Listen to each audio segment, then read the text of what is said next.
You're listening to Talking Heads with Naughty, hosted by Earl the Pearl. On Guardian Radio, 96.9 FM. The views and opinions of the hosts and guests are their own and do not necessarily reflect the position of the management and staff of Guardian Network. Lord have mercy. Whoa, well.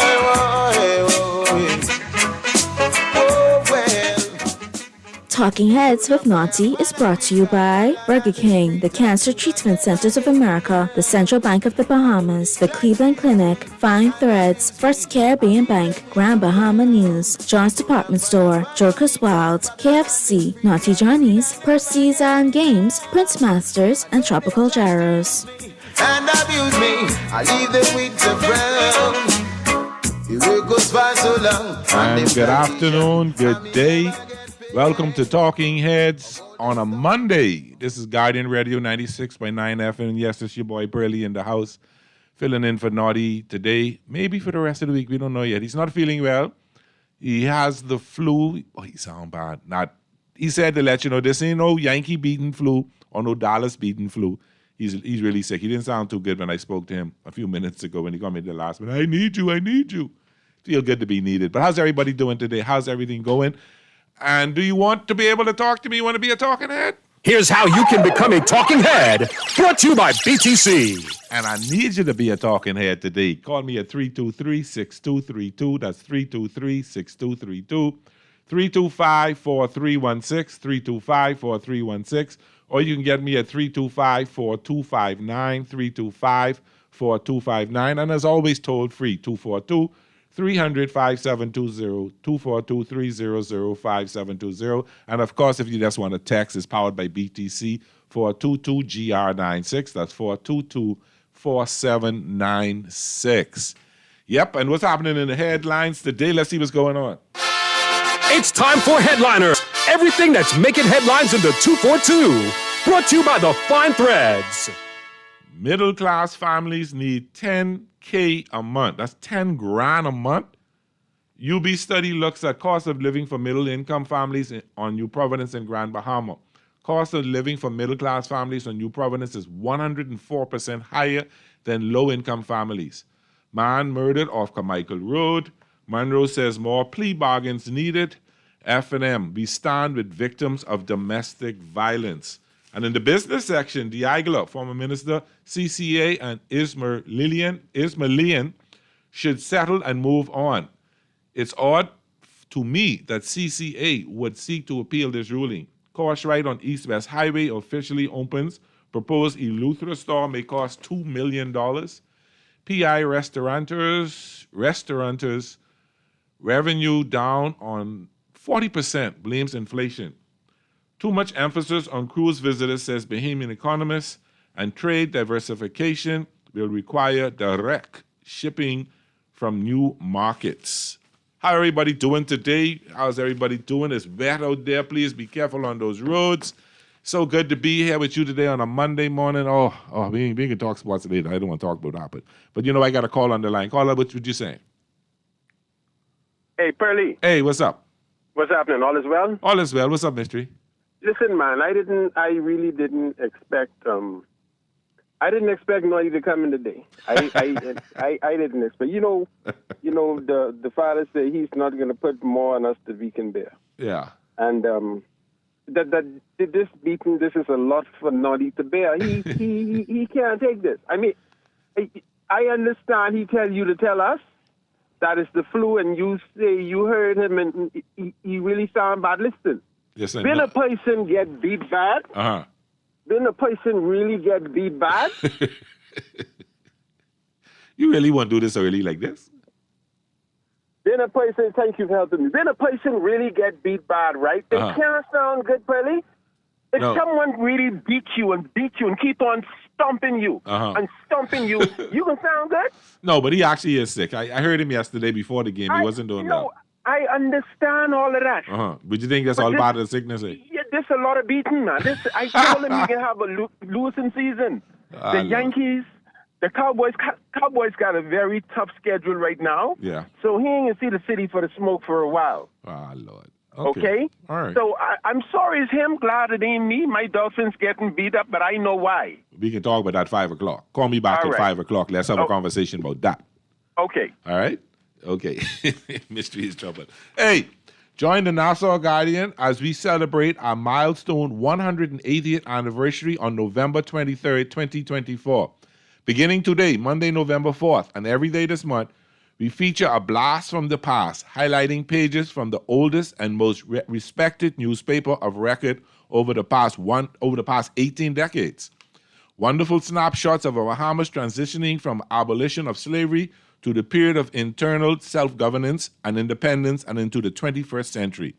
Surprising keepsakes for history buffs or anyone who just loves the Bahamas. And the first one today they had the front page of the very first Guardian. So I'm looking forward to reading it every day. I'm a history buff, so I'm looking forward to that. I love history. Carly on there, how you doing? Pearlie, I can talk some sports with you in the second hour, but I really had to do this because I tried to get it on Friday at 6:35, and well, if you call 6:30, if you call in at 6:35, you wasn't gonna get me nor Naughty. Yeah, y'all had shut things down too early. No, we shut down. We shut down a minute to 6.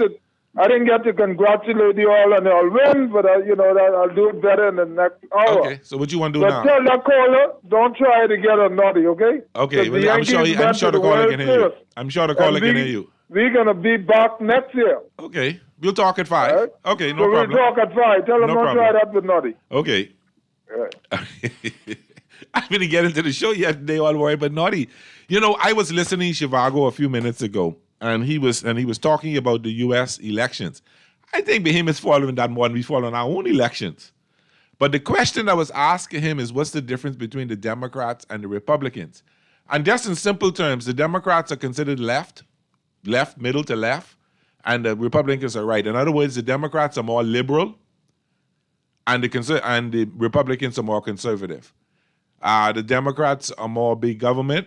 The Republicans are more small government. Okay, so it really, I mean, if you in the layman's term, they try to say the Republicans cater to the rich and the Democrats cater to the working class. And basically, that's the argument going on in the election. You know, Trump is talking about tax cuts for the rich, tariffs for anything that's being brought in, and the Democrats are saying tax cuts for the working class and no tariffs, freedom of choice for women. So those are the basic topics coming on. But the election is, I mean, I pray that ours don't get like that, because I mean, some of the mudslinging and the name calling is appalling. I mean, I don't like it. It's, you know, because they got, you know, you're splitting a country that has to live with each other after November 5th. And, you know, you hope you don't have another January 6th episode like what happened last time. So we just hope that everything goes well with their elections, and that, you know, I can have my popcorn and my and my little drinks, and I'm going to sit back and watch the results and chill and flip between that and basketball a little bit and see what's going on and see what happens, you know. No matter who wins, you know, let's hope that the Bahamas is okay, because for our big neighbors in the north to take care of us. Let's see what this text says. I got a couple of texts. Homeowners do not pay rent, so their inclusion might lower the average housing cost in the study. This could create a misleading picture of the overall cost of living for those who pay rent. Including the homeowners could skew average living costs downward, as they effectively remove a segment of the population that incurs rental income. For a study focused on the cost of living, it would be more effective to separate renters and homeowners to provide clearer insights into each group's financial realities. This distinction allows for a more accurate analysis of housing costs and their impact on overall living expense. Caller, Texter, I hear your point, but we're talking the cost of living of middle-class people. So middle-class people are probably new homeowners. So they're paying mortgage, so their cost of living is a little higher. I think emerging middle class is paying rent, but they're not paying the cheap rent, you know, and rent ain't cheap in this country. But I find, and I kind of find $10,000 a month is a lot of money. That means each person should need to be making $2,500 a month four people should be making $2,500 a month. That's more than minimum wage. You're talking about making $600 a week. It's interesting to see that, and it costs like that. I mean, is it because middle class people in this country, we live a little bit above our means, and that's why it takes a lot more money, or is it this inflation that's killing the Bahamas like that? That's a decent question to ask. But I like what you're saying. I understand where you're coming from, and maybe there needs to be a distinction between homeowners who paying mortgage and renters who may be paying a little less than mortgage. Pearlie, what I hope Naughty get well soon, but Pearlie, I think the Cowboys putting the toe. We'll talk about that a little later. Call you on there. How you doing? Hey, Pearlie, how you doing? Sheldon Johnson. Hey, how you doing, brother? Yeah. Pearlie, do me a favor Uh-huh. and read that headline again very slowly for me. Middle-class families need $10K a month. Okay. Who did it say needed it? Middle class. Okay, so if you ain't in the middle class, that ain't talking about you. Why you talking about what you need? Point. See, the point is, if you want to be the middle class definition, you need $10K a month. For all of y'all who don't meet that middle class definition, y'all are the poor, the working poor, and the barely making it. That article ain't speaking to you. But is $10K a realistic amount for the middle class? It could be, because it's just the definition of where the middle class starts. That's the question. That's my next question for you. This is where the middle class starts at $10,000 per month, and then if you use the percentage that at 67% of the average GDP deducted to the working people, and it goes to 200% of that. So when you go 200% of that, it goes back to 15. That means the middle class are those making between $10,000 and $45,000 a month. If you ain't there, wait, hold on. So you're telling me a middle class person making $500,000 a year, almost? Yeah, by virtue of the definition, by the standards. So I hear people talking as if though they're supposed to be in the middle class. Well, according to this rule, if you ain't hitting $10,000 a month, you ain't there. Why are you crying? You need to try to get to the middle class and how this affect you.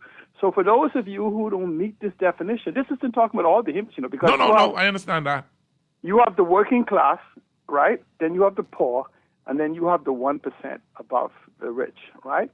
They're the four definitions. And so in our country, you could go down to for those that don't reach the middle class, that means you must be part of the working class, right? Okay. And so you might be in the barely making it, the poor, or abject poverty, but you ain't middle class. They're simply setting a standard.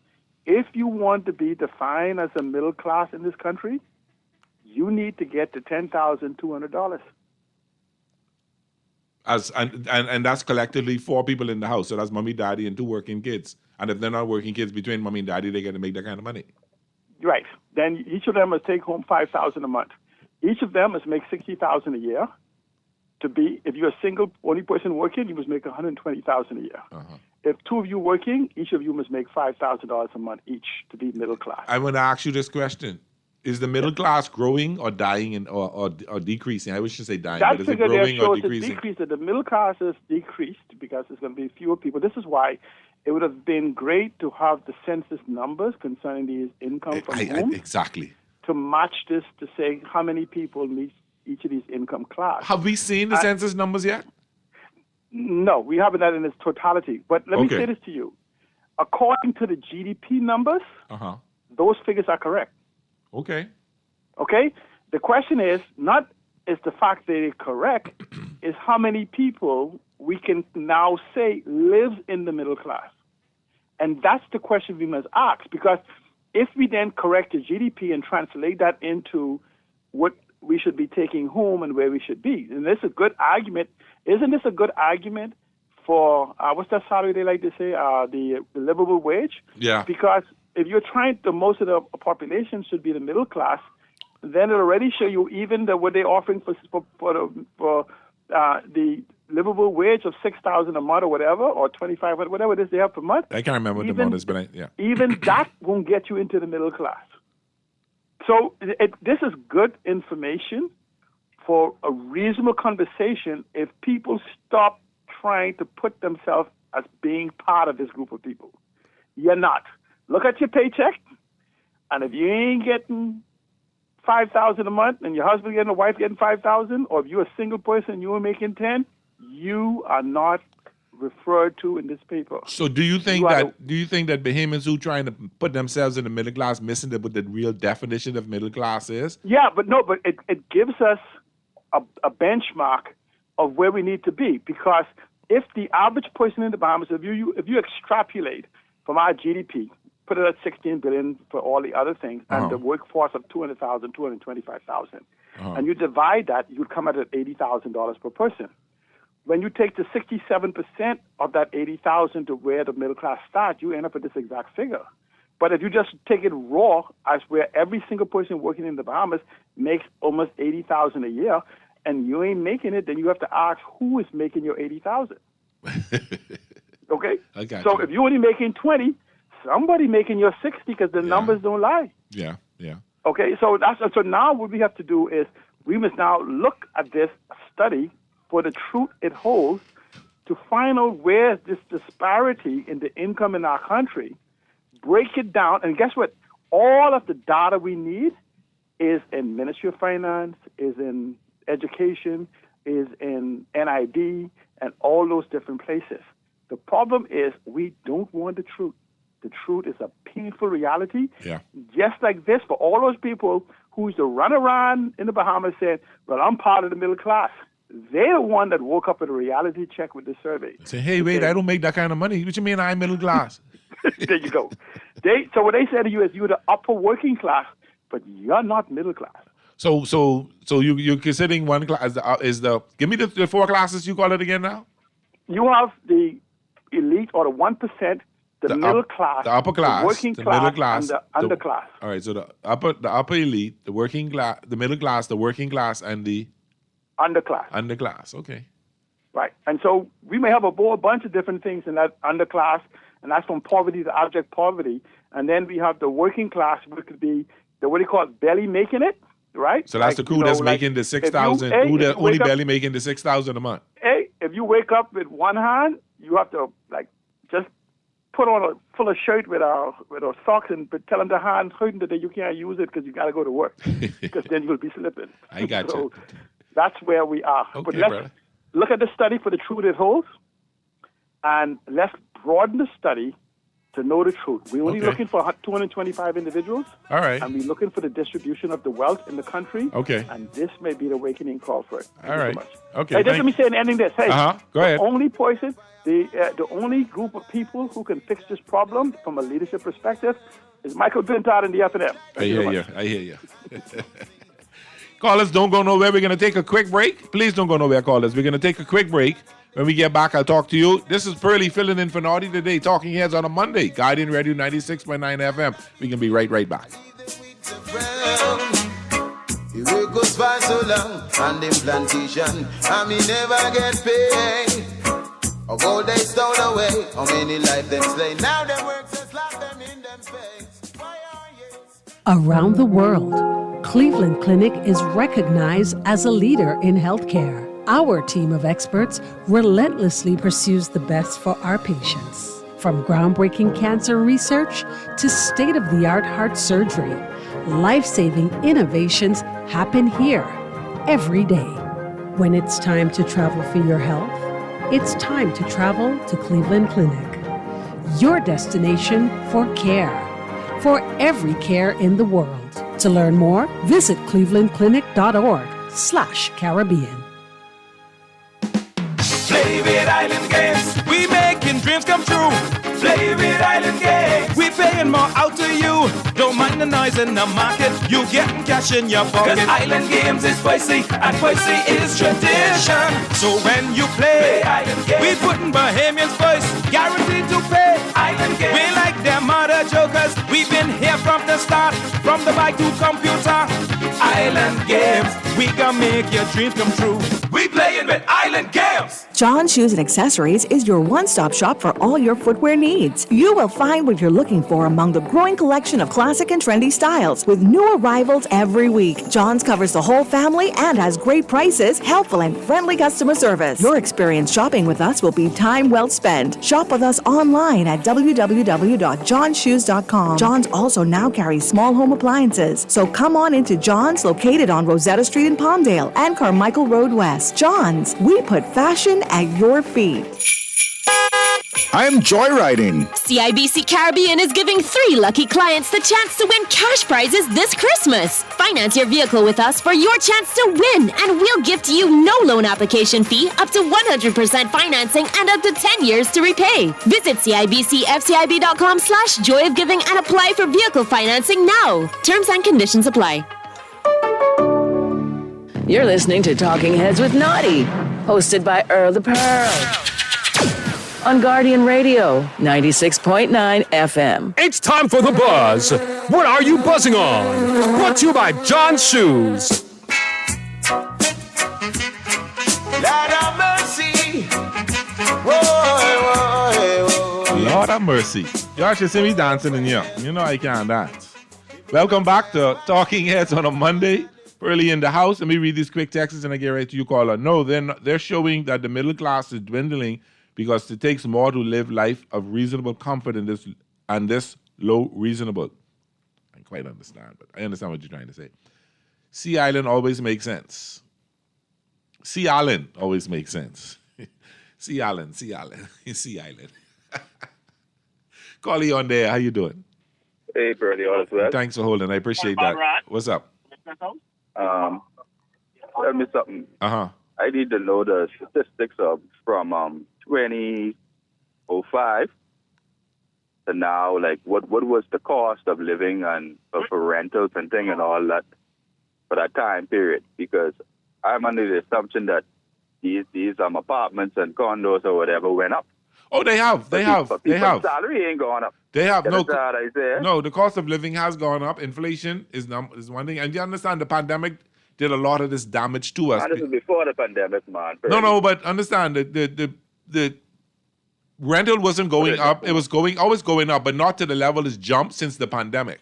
The cost of living has jumped tremendously because we didn't have all these goods. There was a lot of back orders, everything like that. So it just costs more now.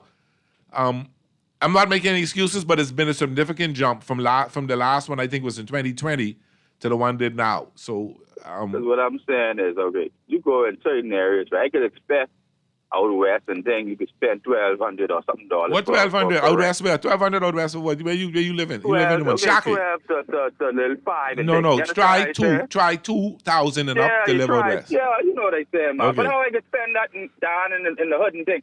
In the hood, it's getting ridiculous. In the hood, it's 12. That make no sense. I spend $1,200 in an area. I got to still bar my windows and thing and do all that full of stuff. Yeah, I understand what you're saying. I say that's where the government have to regulate how these people flicking around in these places, man. Because this ain't make no sense, man. And then they come out with this report. This report is saying exactly the same thing. Yep. People can't.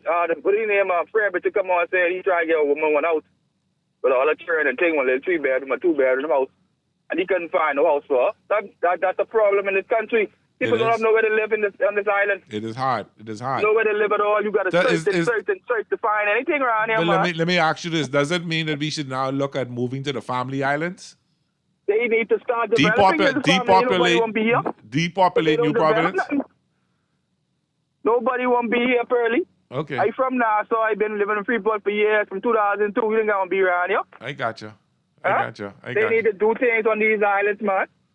Develop these islands so people can move back home, man. Now, everything is Nassau-centric. When I deal with people on the cruise ship, all they say is Nassau to the Bahamas.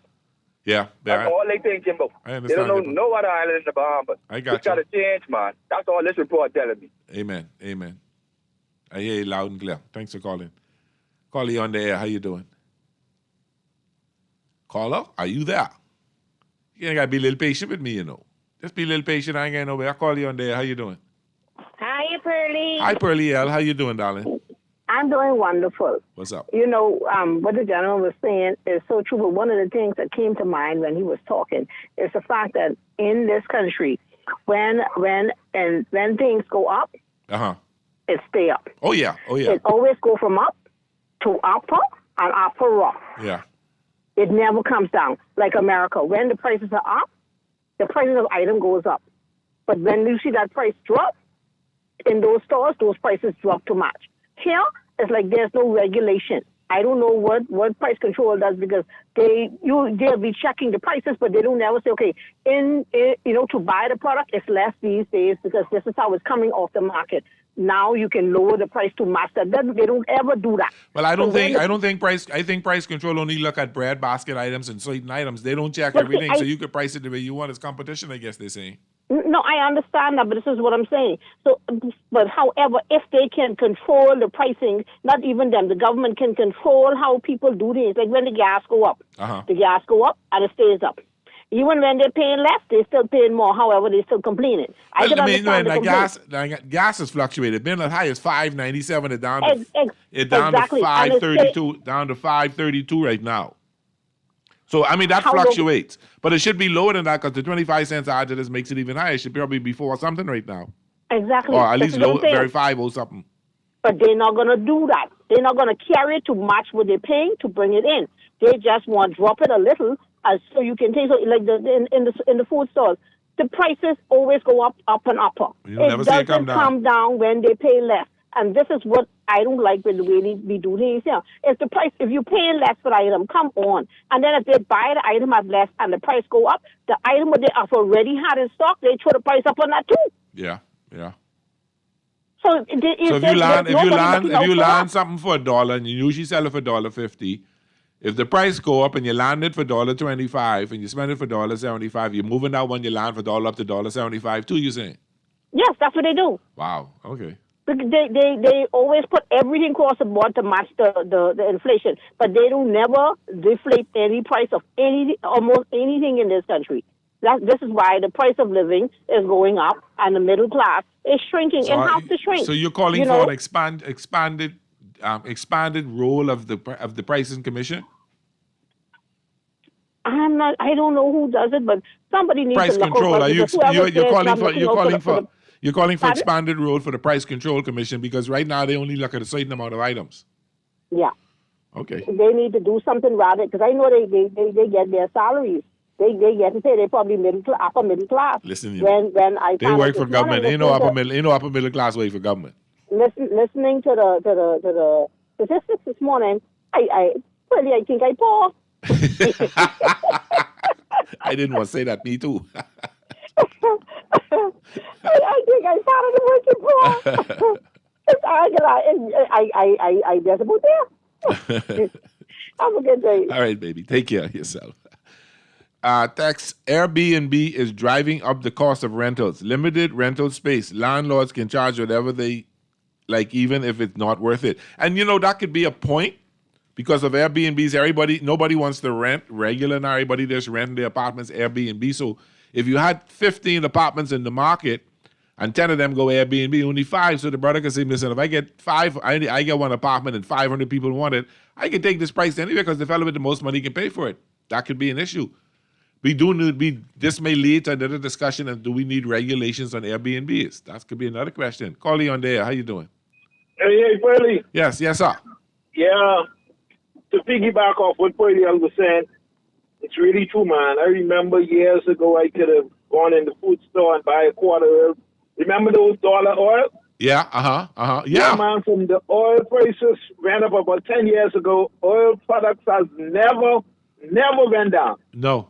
Ridiculous, man. Quarter oil in the store now for $16. I found that out the other day. I was too ashamed I didn't want to put it back, but I was like, all of this money for a quarter oil now? Okay. Man, look, some need to change. Like she said, man, in America, when the prices drop, everything dropped. But here, and look here, the Bahamas ain't a real place. Have a good day, man. Thanks. It's a real place, man. Very real. Callie on the air. How you doing? Hey, buddy. Hey, what's up? You come from Chippewa, right? All my life. Born and bred. I always tell you, I older than you. Yeah, you older than me, but you ask me if I come from Chippewa, I tell you I born and bred. Okay, May 4th, 1951, born. I'm born in no hospital. Okay. Out of all my family members, I born in the house. Okay. In Chippewa. Where?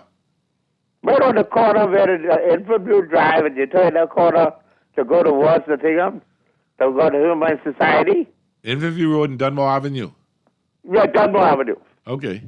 Right there. All right. Where that little brown the house used to be right on the corner. is a 2-story gray building, white building down right now. Oh, okay. All right. That's the property I was born on. Okay. So my neighbor's string, they threw it out the window in the backyard. I'll tell you one little interesting story about that house. When I came home from university, I think I had another year in school or something like that, but I had a dreadlocks living next to me. But the girl who lived in the house went out partying and left her kids in the house sleeping, and the breeze must have blown the curtain and hit the lamp over, and the house caught a fire. So Fly Major went in there and saved these 2 kids and took them in his house. Everybody in Chippenham say, let Pearlie check them. He in college. Let Pearlie. I said, y'all know I'm a business major, not a pre-med. But they wanted me to check these kids out because that's the way. And so I always remember that house is that story that they thought I was so smart because I went off to college that I could check these sick kids out. But the kids apparently were okay. But I know that house. I know the house very well. Very, very well. Okay. I can't tell you the other stories of that house because I can't say that on the radio. Okay, but just stand there. It's like, that's where I was born. Okay, I got All you. my other siblings and them was born in General Hospital, Prospect Ridge, already had a different hospital. Yes. I was the only one member of the family was born at home in a house. Okay, I got you. Bam, here I start. Okay. All I'm saying is me and you the same mate from Chippenham. Yes. I ain't come from Out Island. No. Oh, they used to call it Out Island a time ago. Now we call it Family Island They now. call it Family Island. Yeah. All of our doggone prime ministers that I know come from a family island. Mr. Ingram come from Abaco. Yeah. Mr. Christie come from Lutra. Yeah. Mr. Pillin come from Jamaica. Don't tell me he come from Taylor Street. He come from Jamaica. I ain't sure of that, but anyway, I go think he ahead. come from Jamaica. Okay, go ahead. Mr. Minnis is the only one that born in Baintown. You born in Mark, yeah, in Baintown, right. Mr. Davis come from Cat Island. Okay. So everybody in my country that I know come from the family island. Okay. And they never want to go back home to the island where they come from. They're born in the family island. They came to Nassau. They joined the schools and everything here. They got the right to do that because they are members of the Commonwealth of the Bahama Islands. Yes. But they've never gone back to their own island to plant their own island. But they've been all around Life at Key. Every place they live, Cable Beach, every place, they built up the lakes where they live in now. Uh-huh. But they never gone. Where they go, build up the mansion in Cat Island. Build up the mansion in Lutra. And Ministry, none of them build no mansion. Now, they say Mr. Ingram, he went and paved the roads and everything. No, North Abaco is very nice. Sidewalk, paved road, everything. Mr. Ingram Yes. is the only one did something for the island he come from. And I say that all the time, Sparky. I said, I've been to South Andres, where we had a prime minister represent that. I've been all through Centerville, all through that area where former prime minister represent. Mr. Pillin represented South Andres for 25 years. Yep. And South Andres still look like the South Andres where Columbus reached there. Yeah. But Cooperstown, Abaco, North Abaco, got to give him credit. He has fixed it up. Let's talk the truth. See, they said the Bible has said the truth has set you free. Yes. You got to go to Mr. Ingram. Yes. When he was running from Abaco, he straightened up Abaco. He did take good care of, particularly North Abaco, yes. He was in Centerville for 40 years. People still ain't got no running water in St. Mary's. Look, I said, Perry been in Centerville for 40 years. I grew up in the valley. Yeah. 40 years. If you go down on Montrose Avenue, Madera Street, Woodford, everything, you're just like you're going through the canyons in the moon. No, I is a particular area that when I was at OPM and working on the Over the Hill Community Development Partnership, there was a whole corner of about 30 houses had no running water ever. There was no pipes that ran through that corner until the program went ahead with working in conjunction with the Water and Sewage and put pipes through there. And people found it hard-pressed to want to start paying water bill. Bernie, let me tell you something. I grew up in Centerville. My mother died at 46 years old, 1966. She left a home on Madera Street for me and my sister. She left another home to East Avenue, Centerville, by Bahamas Bus and Truck, for my brother who studied up at Howard University. She died at 46 years old. Gwendolyn Mercedes Joy Mansfield of Fountain died at 46 years old. Left two homes in the valley in the Centerville area and died over over no bank. Okay. Anyways, Sparky, I get a couple more calls coming in. Also, the woman that started the Valley Boys. I know that. If you tell me that one more time, you'll cause me scream. Never put on it yet. Sparky, I got to run. I got another couple calls coming in. Hold on. Don't go nowhere. Oh, Lord have mercy. Good afternoon, Pearlie. Views on the Bahamas. Pearlie, you remember when you needed a car to take 100 groceries out of the store? Try it. I know what you're talking about. 2 bag, if that many. These people want you charge 5.6 hundreds for your apartment, 5 to 600 for your apartment, and they don't take care of it. You have to repair, paint, fix all the things their children destroy. Pay BPL for water, etc., and bank payments for your apartments, SMT. And, you know, I hear your argument, Texter, and I hear your point in reference to that. That is why what many of us don't do, and I don't know, I don't say if you do or others, there's no rental agreement that you have to do this, you have to do that. You pay a security deposit, you pay first and last month, and then if you don't do this, you lose your security deposit. And as a good landlord, you should monitor your apartment. You should be checking it out, making sure certain things going on, and don't let it get to a level of disrepair, but it costs you a ton of money to fix it up. But it ain't easy. I know what you mean. Call you on there. How you doing? Good afternoon, Bertie. Yes, sir. Yes, sir. Good, Bertie. I mean, the Bahamas, I would like for us Bahamians, right, to be truthful, right? Right, and accept the fact that, you know, the political parties that we are familiar with, right? Yes. They failed us, Pearl. They failed us. They failed us. In which way you say that? Because I personally think that we rely on. No. Don't say that, Pearlie. Don't say that. We don't rely on the government, right? We rely on the government providing opportunities and setting up proper plans and safety mechanism for us. That's what we rely on.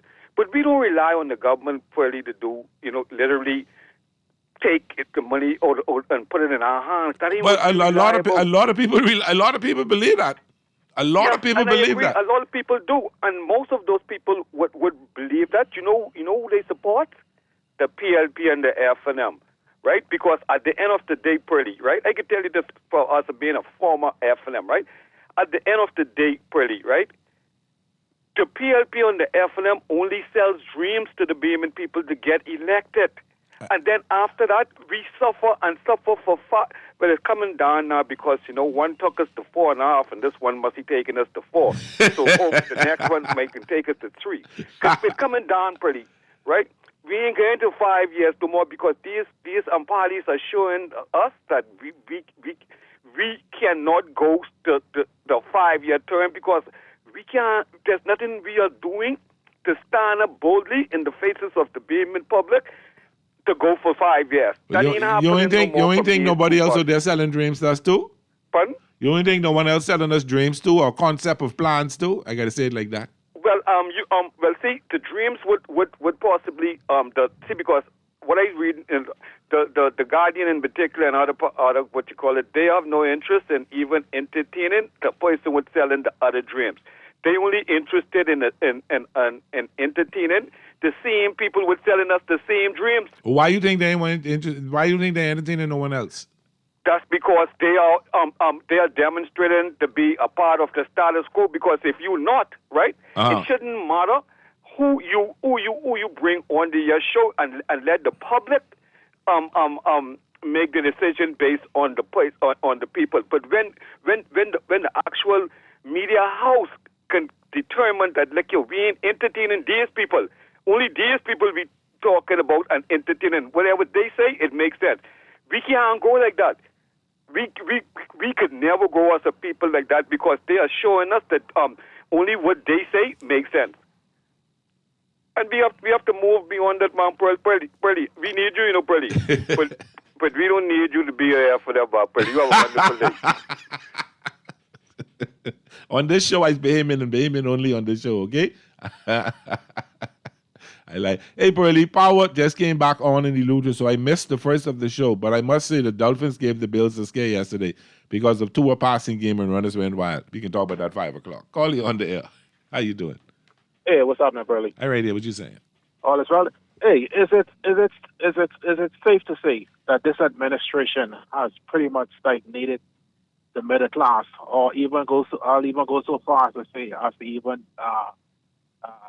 put a chokehold on the middle class from progressing? You know, I want to say yes, but I don't want to say yes without doing a little study on it because I don't want to condemn someone if I ain't get my facts straight. But based on what we're seeing, it's scary because in 2020, this figure wasn't as high. It wasn't 10K. It was, I think, like $5,000 or $6,000 a month. Now it's all the way up to 10K. It could be what happened in the last 3-4 years. But, you know, when you look at all the regressive tax that this administration has levied on the backs of the behemoth. Yeah, I know what you mean. Look at the cost of power, the cost of food, the cost of gas. Yep. All of these are things that the government could control. Yep. So it's safe to say that this administration has pretty much stifled the middle class, and like I say, I go so far as to say it's put a chokehold on the middle class. And and reducing the middle class and increasing the working class.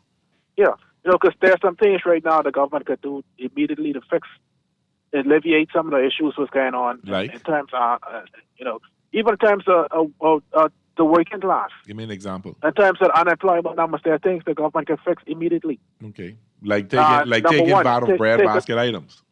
Say it again? Like taking VAT off bread basket items. But taking VAT off bread basket items. Or for medicine, or for women personal things like that. Exactly. Medication, education, insurance, stuff like that. Yeah. But also, most importantly, revisit the work permit situation. Okay. Revisit the work permit. You could almost immediately hire maybe thousands of behemoths. I hear your point on that, but how many behemoths won't take those jobs that the work permits are getting? The housekeepers and the gardeners. A lot of behemoths don't want to do that. I'm not saying some don't want to do it. Don't get me wrong, because I don't want you calling around me. But there's a lot of behemoths don't want to do that, and that's why so many work permits have to be issued. But let's look at the white collar jobs. Okay. Or the blue collar jobs. Okay. Or let's even look at the industrial sector, in particular in Grand Bahama. Okay. There are things that there are people, there are young professionals, qualified, certified professionals who are sitting at home right now unemployed because you got foreigners doing what they could do. I got you. I'll hang up and continue to listen. Thank you, my brother. Appreciate that. I hear you loud and clear. Wow.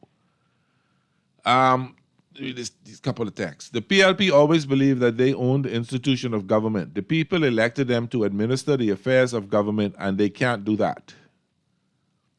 Pearly, the government must be scared. They cut the power off today to offset the dissent of the people. Out come Michael, light been off all day. They scared, Pearly. I don't know if they scared or they doing a good job of getting this right. You know, I don't know why, you know, for 100 years, and I got to say it because every time you look, power's been the major issue in this country. And if one government could get this right, they may never lose. If one government could just get this right.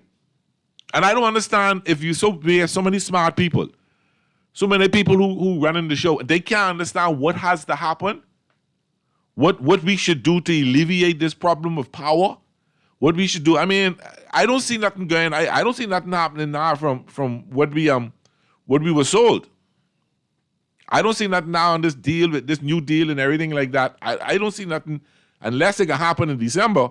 But December is when we all got Christmas tree up, so our power, the consumption of electricity can be back up from what like we do in the summer with the AC. You'll see. Time will tell. Call you on there. How you doing? Really? Hey. Boy, listen, I can't even hear you, but anyway, I have to keep my radio down and try my hardest to hear you. Okay, I get the reason why I'm calling, right? Uh-huh. Great topic, by the way. Thank you. Know what I'm saying? Nothing. I always like when you're behind the mic. But let me just draw the scenario to you.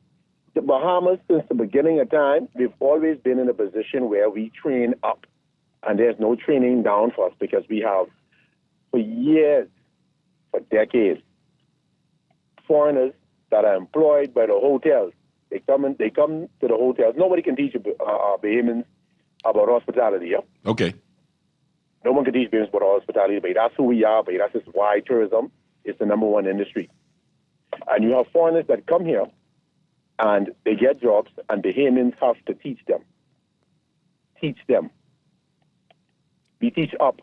And the same Bahamians who have to do the teaching are the ones who never get an opportunity to progress or move up the ladder in the hotel. So that's just my contribution. I feel like even at one point in time, I felt like there was a part of the law or something stipulated that foreigners who came into the country would have to teach a Bahamian how to do their job, and after maybe 1 or 2 years, they would leave, and a Bahamian would hold that job. There was something, if I remember correctly, that was supposed that we was when you bring a work permit, you're supposed to teach them, and so this person could take that position and all that. And then next thing you look, you see the requirements for the work permit getting even more and more stringent. You know, you got to have 15 years experience and 20 years experience in this, so which basically eliminates Bahamians because we ain't got them many years experience just yet. But I can tell you now, in a modern Bahamas with all of these mega resorts around here and with the amount of tourists that flock through this country, there are very qualified and experienced Bahamians here doing big things, and all they need is an opportunity. And I think that there should be some kind of committee or some kind of oversight to look into that, because I guarantee if you take a dive over to some places, right, the one out west and the one over the bridge out east, if you take a look at those places and you see the amount of foreigners that run in this place, you'd be surprised. And I tell you something, it's not them that are having the impact. But I'll tell you this much: it ain't as many as it was 20 years ago. We're not where we're supposed to be. I agree with you, but it's not as bad as it was when my father was in the hotel industry. I agree. Or my ex-wife was in the hotel industry. It's not as bad as it was. No, fair point. But guess what, really? You know, they say sometimes when somebody loses their life, because one life lost is a life lost too many. Yes. Well, I got you. One foreigner in this country doing a blue-collar job that a Bahamian could do is one too many. I got you. Bahamians who could do it. You have a good day, man. I'll continue to listen. Thank you, my brother. Appreciate that. And, I'm an advocate for Bahamians first. Believe that in me. I believe that we are capable. If we got Bahamians that are living in the United States of America and doing major jobs, there's no reason why they can't be doing it here. We got Bahamians in charge of some big things over there, doing great things over there in hospitals and hotels and in banking and all that. They should be able to do it here. So I have to agree with the call on that. Let's get through these texts before we end the show. We get 2 minutes. Caller is correct. The white and blue collar jobs are loaded with expats. Time to get them out of these positions. Qualified Bahamians can do. Where is the government putting the people put on the street by the demolition exercise, by their demolition? Oh, you mean by the shanty towns? That's a good question to ask. That's a very good question to ask. And I think the question has been asked by the opposition, and I don't think they're getting an answer to it. You know what the scary thing about the power is? It's November. The electricity going on and off like blinking Christmas lights. Flip, crap. Couldn't read the rest of that. They just turned the lights on early just now. Now a bunch of jokers, and nothing changes. Then let's force Pike and everyone else out. Pearly, what you say? For Bahamians. And last text before we go. Pearly, our government doesn't care about us. And a lot of more people are starting to say that, but I don't want to believe that. But what is true is true. Thank you so much for this voice hour. Last minute, come on. We did well, people. I do appreciate the calls, the texts, the encouragement. When we get back, we can talk some sports. We can talk about how the Cowboys got naughty sick and how the Dolphins got me turning sick. This has been Pearly and Guardian Radio 96.9 FM. Talking Heads Monday filling in. We're going to take a quick break with the news, commercials, and we'll be back to talk some sports. See you in a bit. Cause after we know under you colonial spell and all those false doctrine that you compel. Are you looking to save for a big purchase or occasion? Do you want your money to start making money for you? Well, let me introduce myself. My name is Bond, the Bahamas Government Savings Bond. I am guaranteed to earn interest on your money with terms ranging from 1 to 6 years. Government savings bonds are available to all Bahamians, and for as little as $100, you can start to save for your future. The Bahamas Government Saving Bond, a safe investment guaranteed. Check out the Central Bank of the Bahamas website for details. Cancer Treatment Centers of America is now City of Hope, creating one of the leading cancer care and research networks from coast to coast, providing more of what you need. More locations means more care closer to home. More specialists means more expertise. More research means more breakthroughs. More advancements means more treatment options. And more options means more hope. Learn more at cancercenter.com. Take a juicy bite out of life with the new KFC Bacon Ranch Sandwich. From its 100% premium 120-gram white meat filet, KFC signature ranch sauce, and fresh lettuce, to its cheddar cheese and smoky bacon stacked on a toasted brioche bun. You'll love this ultimate sandwich experience. Yes, the fried chicken experts have done it again. The KFC Bacon Ranch Sandwich is available in original recipe or spicy, but only available for a limited time at your favorite KFC. The new KFC Bacon Ranch Sandwich is here and is finger-licking good. The Grand Bahama News is available every Tuesday in the Nassau Guardian. You can buy your local paper at Freeport Convenience Stores, Western Bakery, De Gregory's Fine Foods, and Bellevue Gifts. Now is the time to reach your Grand Bahama Market with affordable packages, including print and digital. Call GB News Sales Representative Kavandre at 822-6717 or message him on WhatsApp for ad rates. Classified ads are now available every Tuesday as well. Keep up with everything Grand Bahamian every Tuesday in the Nassau Guardian. All I do is win, no matter what. Feeling lucky? Here's Cuban Willie's numerology report. Brought to you by the Island Game.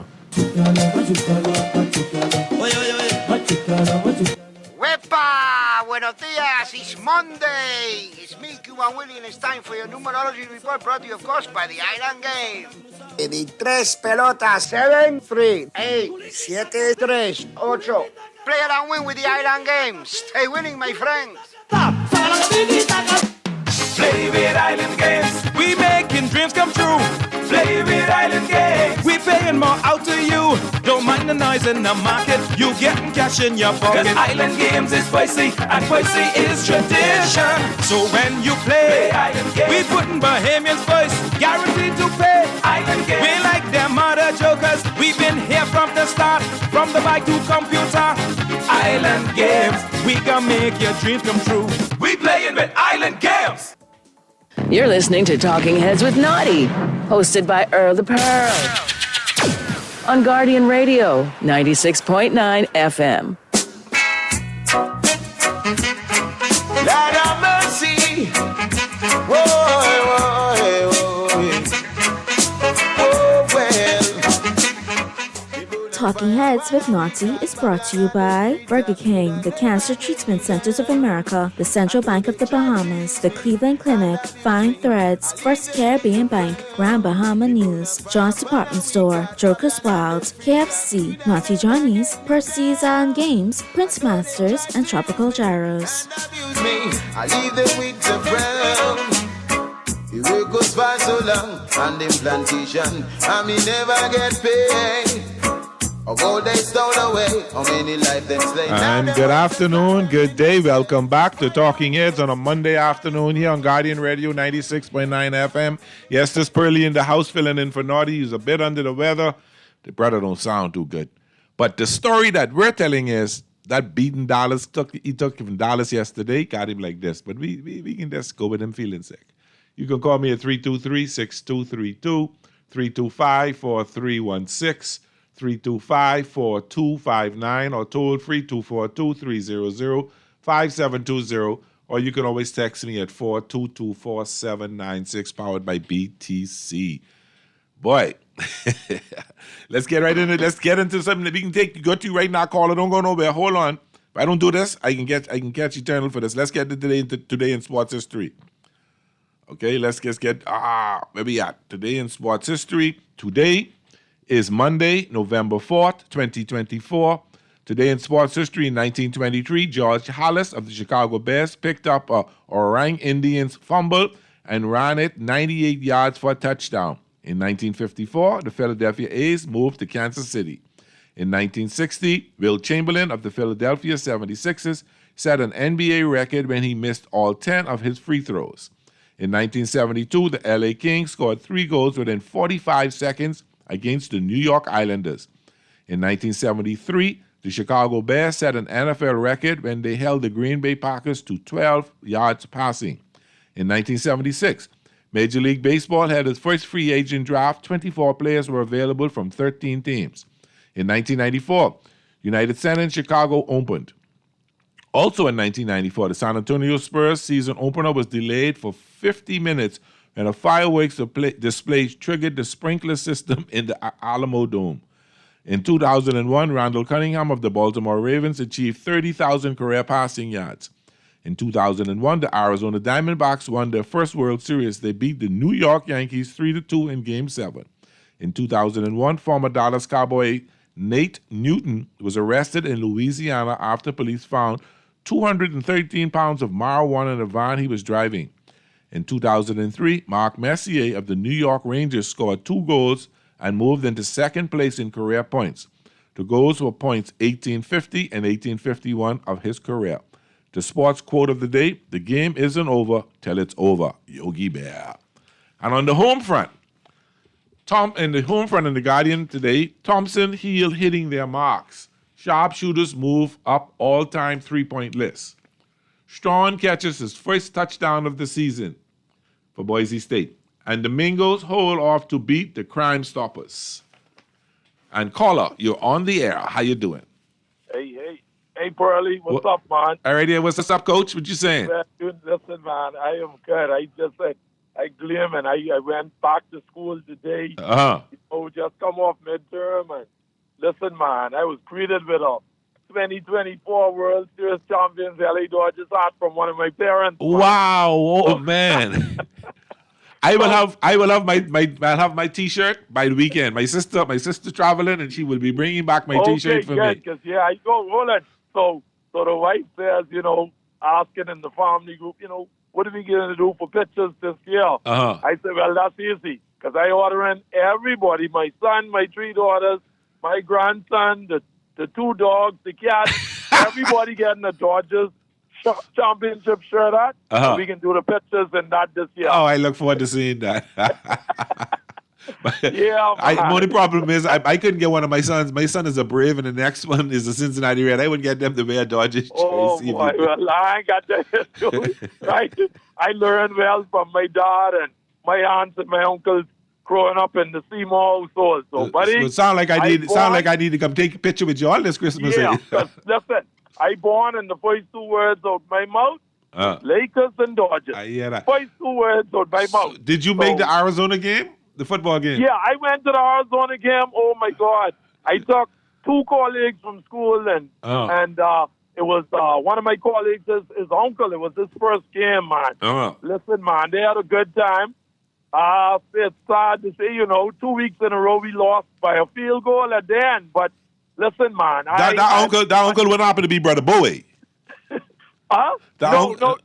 Yes, Brother Bo. Yeah, yes, you're right. He told, I saw him today, and he told me about it. He like a little boy who had his foot. Oh, he was so excited. Man. I was able to help him scratch something off of his bucket list, man. Yes, he said his nephew told him don't scratch it all. You got to come back when the Dolphins can win again. Yeah, man. So we were right there to watch Arizona win it. Okay. Over us, but Pearlie, I'm happy. I love what I'm seeing with Tua and the way he's just keeping everything simple. Yeah. He's managing the game well. We like to, all of us, as Dolphin fans, we like to get down. But actually, listen, after yesterday, to know that Buffalo beat us on the last field goal, like, that's improvement to me. It shouldn't have come to that, though. Cam Smith, that hit, oh, man. Yeah, Not him, it's Poyer who had the hit. That hit, the helmet. Right. Yeah. That killed us. The game basically came down to who had the ball last. Yeah. So if Mostert doesn't fumble, my God, we should have been up maybe, even if we had 3 points there. Yeah. But it is what it is. I like the way. If Mostert didn't fumble, if we didn't get that hit, the helmet hit, they would have been punting. We would have had the ball. We might have been able to drive down and kick the field. Well, it is what it is. Hindsight is 2020. Yeah, man. I'm just happy that Tua ain't in the meat grinder like some other quarterbacks and James out there who going through what we as coach, because they had high hopes, but they get a taste of what it feels like sometimes. Sometimes it just don't be your time, man. Yeah. But man, bro, we can let you take them pictures with us. Yeah, man. Yeah. All right, brother. Thanks for calling. Yeah. Okay. There's a late text. Hi, Pearlie. Good to hear you. Great show. When they put up the minimum wage, the persons who are qualified will demand that their wages be increased. The PLB trying to destroy the middle class. I mean, keep hearing that. Boy, Listen, let's just take, I still basking in the glory of my Dodger win, right? And looking at who can come back next year and all that stuff. I see the Dodgers talking to Teoscar Hernandez about a 3-year contract. They accepted Miguel Rojas' option, so he's going to be back next year as a Dodger. So it's kind of exciting to see, the little off-season work. And it's a good distraction over that beating my Dolphins stout yesterday. But anyway, caller, talk to me. What's up? Paulie, what's happening, man? Hey, St. Petersburg, how you doing? You just run, every time I say the toll-free number, you just run across my mind. Yeah, man, look at, hey, I'm hurting like you, man. My Dallas Cowboys, boy, it seems like they can't get it together, man. The problem is the Dolphins, man, the Cowboys, they got to stop playing from behind, man. You know what I'm saying? Because they came back, it was a good game, but, they can't, when you play from behind, man, you stand a chance to lose it, man. But sometimes you give Dak hell, but you see just how valuable he is to the team, and he got hurt. And and Naughty said it. You guys got a lot of injuries. You got a lot of second and third string players, and still being competitive. So maybe the question is maybe your coaching staff ain't right. Yeah. Boy, hey, if they don't do nothing to Jerry Jones, I think he gonna send somebody to pink slip. Well, he already said we're gonna do what we have to do. We're gonna make some changes. The only person that's not going to be moved from there is Dak, because you just signed him to that big contract. So ain't nobody want that contract. But I can see the coaching staff. I can see him firing the whole coaching staff. I wouldn't be surprised. Yeah. All right. All these Tampa Bay fans with these flags, and they walk in the store. I had on my Dallas hat. Boy, y'all ain't crap. You know what I'm saying? They rubbing it in. Well, they can say that. Kansas City gonna get them a spanking tonight, man. You know what I'm saying? Well, I only want Baker. I got Baker starting in fantasy league. I just need him to give me 32 points and I'm good. Yeah, Baker, he surprised everybody, man. You know what I'm saying? Let's score some points for me, and he good. Yeah. All right, brother. Thanks for calling. Yeah. All right, y'all be safe. All right, buddy. Be safe on there. Be safe on the Upper Ridge. Callie on there. How you doing? Hello. Hello. Hey, Purdy, how you doing, man? I'm good, my brother. What you saying? Yeah, long time I ain't talked to you. You were naughty. I heard his voice in a little while. Buffalo Bills, the Yankees right here, man. Oh, okay. Yeah, all right. What's happening? Look here. Well, I figured now the Buffalo beat us, you would be calling me. But boy, hey, look here. Y'all see we didn't do them foolishness in game 5. Y'all would have been in problems, right? No, man. Yamamoto, they'd already made arrangements for Yamamoto to fly back to LA that night. He was going to be ready for them. He was going to take them in 6. I did say 6, The momentum was changing, they telling you. But being a serious problem. But the bottom line, if my uncle had different plumbing, he would have been my auntie, hey? Hey, this cool.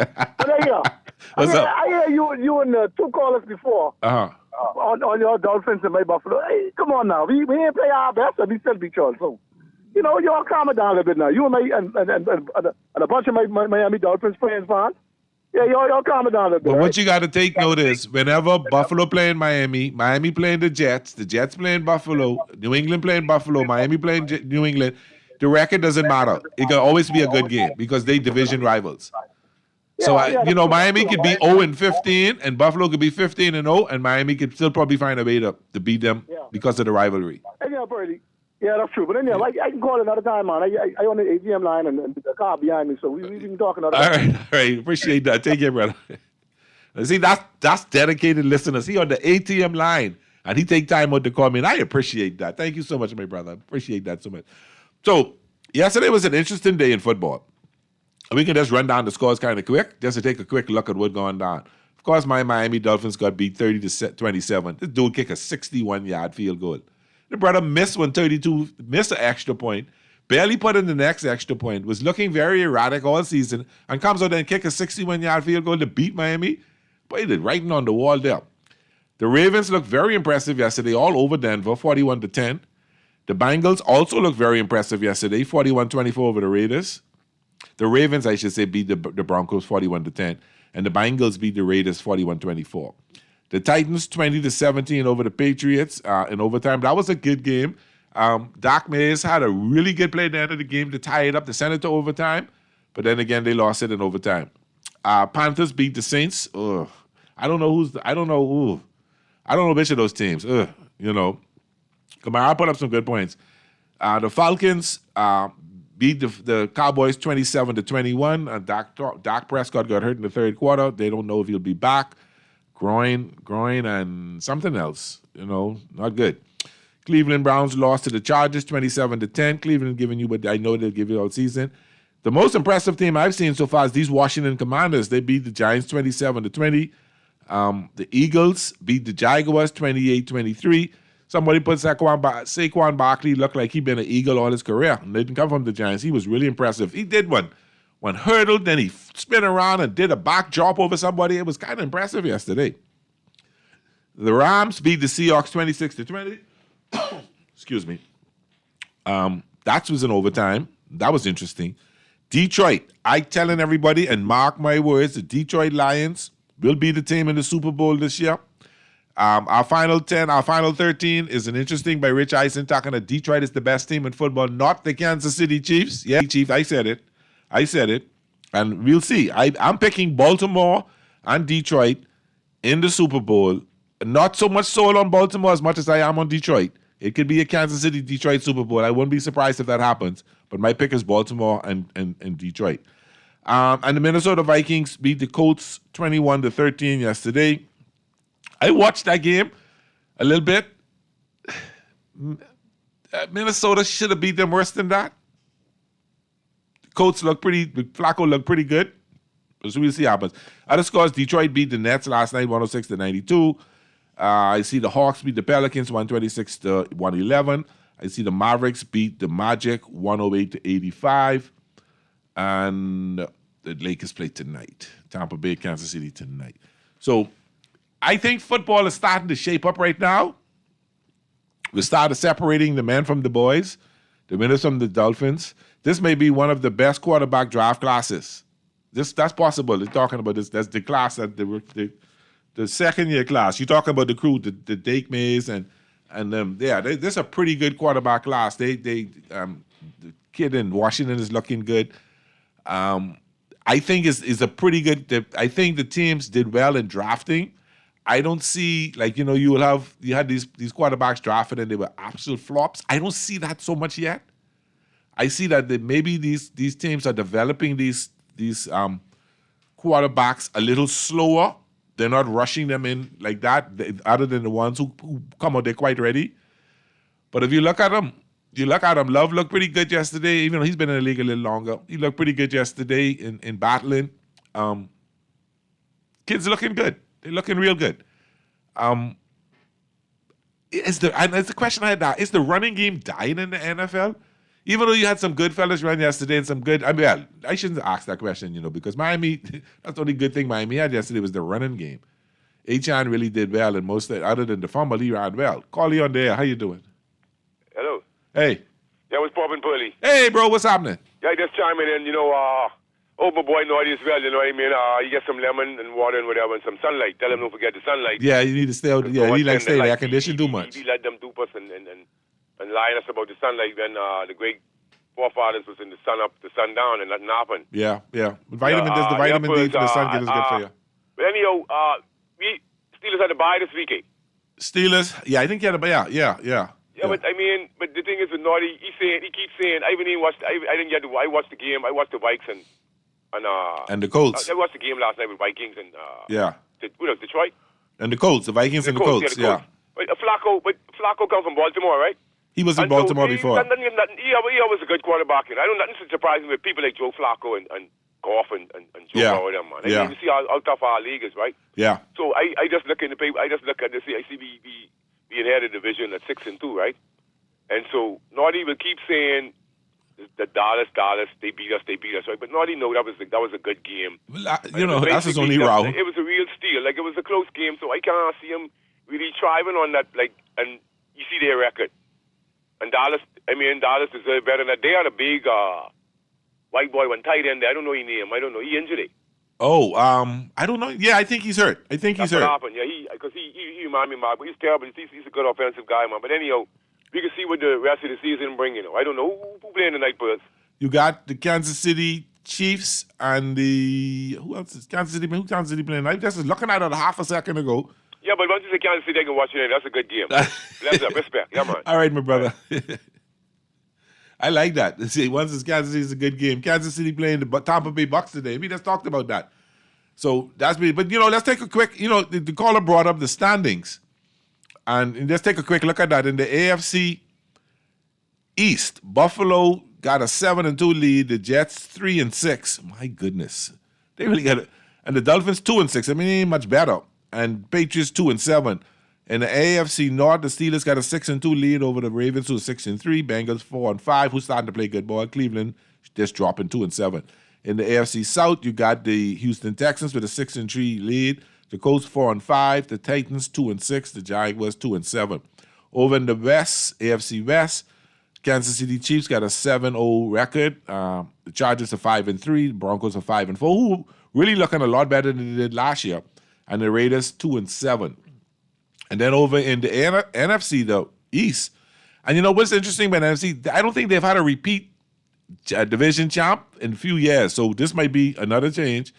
The Washington Commanders are 7-2. The Eagles are 6-2. Dallas 3-5.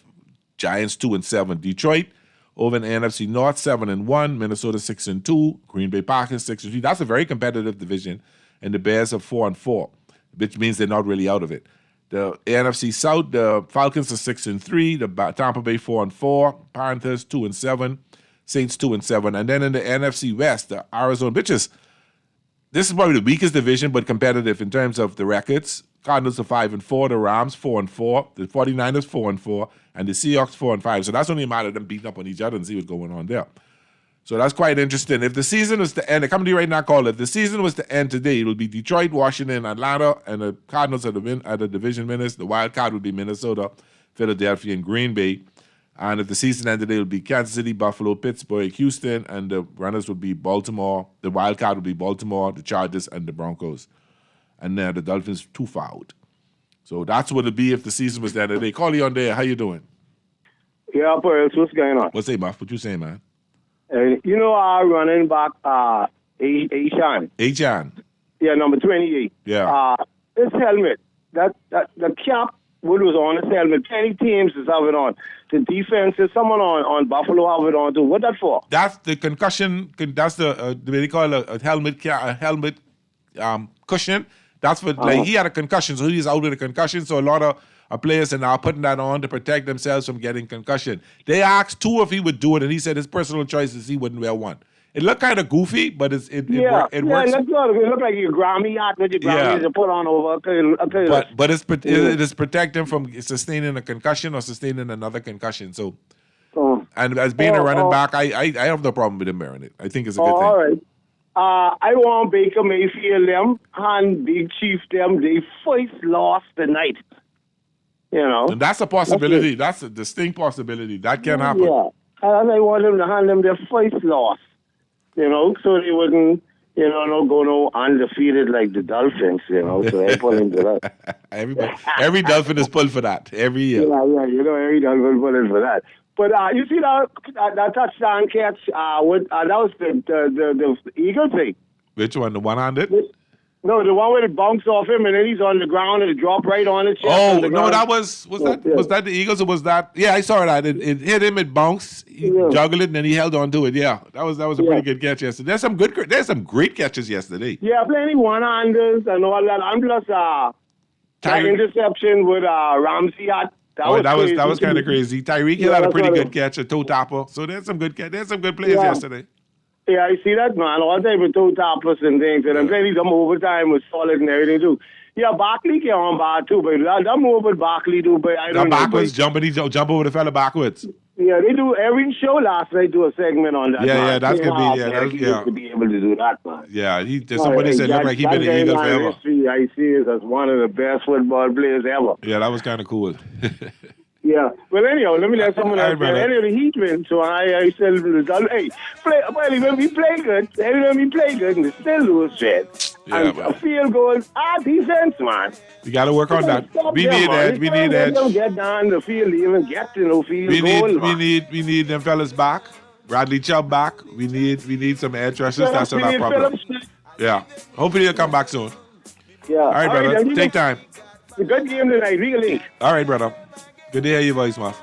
This is Pearly, filling in for Naughty today on Talking Heads on a Monday, Guardian Radio 96.9 FM. We're going to take a quick break. When we come back, we can talk some more football and we get into the picks.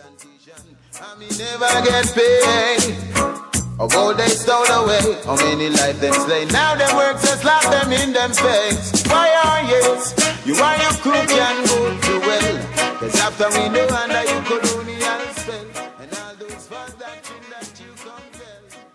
Refined style with elegant taste. The fine threads is your place. If you want those slacks hemmed or just taking the waist, then fine threads is your place. If you wanna look suave and debonair everywhere you go, like you're supposed to be in a video, wanna step out and look great, then fine threads is your place.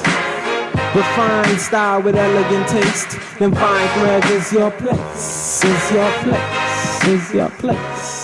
Naughty Johnny's restaurant can only be described as the experience you want to recreate again and again and again. Their motto is simple food done well. You're welcome into their home, Johnny's, where you can dine on crack conch fritters, and other Bahamian favorites. There's also an international flair that's guaranteed to offer something for everyone. Enjoy a good meal and listen to a live band on their patio Friday and Saturday nights, or brunch on Saturday and Sunday, only at Naughty Johnny's restaurant in the Old Town Plaza, Old Fort. They're open 11 a.m. to 10 p.m. Monday through Thursday, 11 a.m. to 11 p.m. Friday, 10 a.m. to 11 p.m. on Saturday, and 10 a.m. to 10 p.m. on Sunday. Naughty Johnny's, well worth the trip.